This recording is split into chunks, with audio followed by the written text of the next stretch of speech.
আসসালামু আলাইকুম ভিউয়ার্স, কেমন আছেন আপনারা সবাই? আশা করি ভালো। অনেক দিন পর আজকে আপনাদের সাথে একটা ব্লগ ভিডিও শেয়ার করতে যাচ্ছি। অনেক দিন বলতে প্রায় 1 মাসের মতো আপনাদের সাথে কোনো ব্লগ ভিডিও শেয়ার করি না। আজকে ফাইনালি শেয়ার করতে যাচ্ছি। আশা করি আপনাদের কাছে ভালো লাগবে আজকের ব্লগটা। আজকের ব্লগটা আমি সকাল থেকে শুরু করলাম। সারাদিন যা যা করি আপনাদের সাথে শেয়ার করব। আর হচ্ছে বাসায় কিভাবে চিকেন তান্দুরি চিকেন বানাই ওইটাই আপনাদের সাথে শেয়ার করব রেসিপিটা একদম সহজভাবে। পুরো লাস্ট পর্যন্ত ভিডিওটা দেখতে থাকুন, আশা করছি আপনাদের কাছে ভালো লাগবে। ব্লগটা একটু ছোটই শেয়ার করতেছি কারণ অনেক দিন ধরে ভিডিও শেয়ার করা হয় না। তার মধ্যে হচ্ছে আমি ভিডিও করি না, একদম ভালোই লাগে না আমার ভিডিও করতে। কারণ আপনারা সবাই ভিডিও দেখেন, রিয়েক্ট দেন না, কমেন্ট করেন না, কিছুই করেন না। তো যাই হোক, ওই জন্য আর ভালো লাগে না। তাও মাঝে মধ্যে চেষ্টা করি আপনাদের সাথে শেয়ার করার জন্য, কারণ ইউটিউবে অনেকে কমেন্ট করে ভিডিও না দিলে, প্লাস অনেকেই মেসেজ দেয়। ওই জন্য আজকেও ভিডিওটা আপনাদের সাথে শেয়ার করতেছি। তো যাই হোক, ছোট একটা ভিডিও আর কি, কিছু করার নেই। আশা করি আপনাদের কাছে ভালো লাগবে। কোনো কিছু ভুল ত্রুটি করে থাকলে আপনারা ক্ষমা সুন্দর দৃষ্টিতে দেখবেন।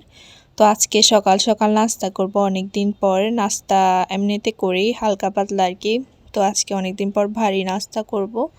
তো আম্মুকে বলেছিলাম কলাজা পিঠা বানাতে, তো আম্মু কলাজা পিঠা বানিয়েছে। সাথে ছিল হচ্ছে রাব, অনেকে খেজুরের গুড়ের রাবও বলে, আবার অনেকে খেজুরের গুড়ও বলে। এটা ছিল রাব।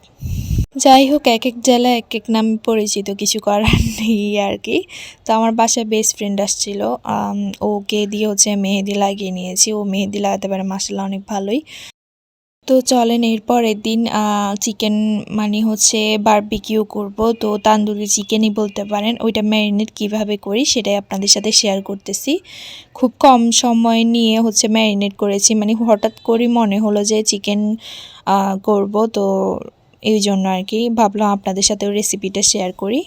তো এখানে হচ্ছে এটা হচ্ছে আম্মু জাস্ট নর্মাল মুরগির জন্যই কেটে রেখেছিল আর কি। তো পরে আমি বলতেছিলাম যে মুরগিটা যেহেতু আজকে আনছে, একটা দিয়ে চিকেন তান্দুরি করি। তো আম্মু বলছে ইচ্ছা করতে। তো পরে চিন্তা করলাম যে করি, তো ভাবলাম করতেছি, আপনাদের সাথে একটু রেসিপিটা শেয়ার করি। তো এখানে প্রথমে হচ্ছে চিকেনগুলা আগে তো কেটে নিয়েছে, ওই জন্য একটু বড় ছোটই ছিল।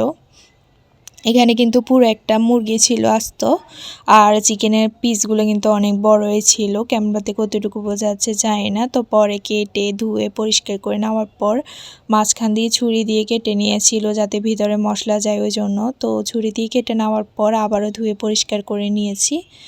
এরপর এখানে লবণ দিয়ে দিয়েছি। লবণ দেওয়ার পর চিন্তা করতেছিলাম যে বাটিটার মধ্যে আমি হচ্ছে মিক্স করতে পারবো না, তো ওই জন্য বোলটা চেঞ্জ করে নিয়েছি। এখানে এখন হচ্ছে হলুদের গুঁড়ো, মরিচের গুঁড়ো, জিরা ধনিয়ার গুঁড়ো। মরিচের গুঁড়োটা কিন্তু অনেক বেশি পরিমাণ দিয়েছি, কারণ একটু ঝাল ঝাল খেতে চাইতেছি আর কি, যেহেতু এখন শীতকাল আর ঝাল ঝাল তান্দুরি চিকেন খেতেই মজা, তো ওই জন্য আর কি। তারপর এখানে হালকা একটু সয়া সস দিয়েছি, তারপরে হচ্ছে আদা বাটা দিয়ে দিয়েছি, রসুন বাটা দিয়ে দিয়েছি। তারপর এখানে হচ্ছে এখন তান্দুরি চিকেনের যে মশলাগুলো থাকে না রাঁধুনির, ওই প্যাকেটের মশলাগুলো অল্প পরিমাণ দিয়ে দিচ্ছি। যেহেতু এখানে মুরগি বেশি না, একটাই, ওই জন্য অল্প পরিমাণে দিয়ে দিয়েছি আর কি, পরিমাণ অনুযায়ী। তারপর এখানে হচ্ছে রসুন বাটা দিয়ে দিচ্ছি, তারপরে টমেটো সস দিয়ে এখন ভালো করে মিক্স করে নিচ্ছি একবারে। তারপর এখানে দেখতেই পেরেছেন এগুলো ছিল হচ্ছে কাঁচামরিচ, ধনিয়া পাতা আর টক দই একসাথে ব্লেন্ডারে ব্লেন্ড করে নিয়ে এখন ভালো করে মিক্স করে রেখে দিয়েছি। রেখে দেওয়ার পর চিকেনগুলোকে একদম অল্প তেলে হচ্ছে তান্দুরি চিকেন এইভাবে করে নিয়েছি। খেতে কিন্তু খুবই মজা হয়েছে। সাথে ছিল হচ্ছে তন্দুর রুটি, পরোটা, এগুলো ছিল আর কি। তো খাওয়া দাওয়া শেষ করে নিলাম। আর আপনাদের কাছে ভিডিওটা কেমন লেগেছে অবশ্যই কমেন্ট বক্সে কমেন্ট করে জানাবেন। সবাই ভালো থাকবেন। আল্লাহ হাফিজ। আসসালামু আলাইকুম।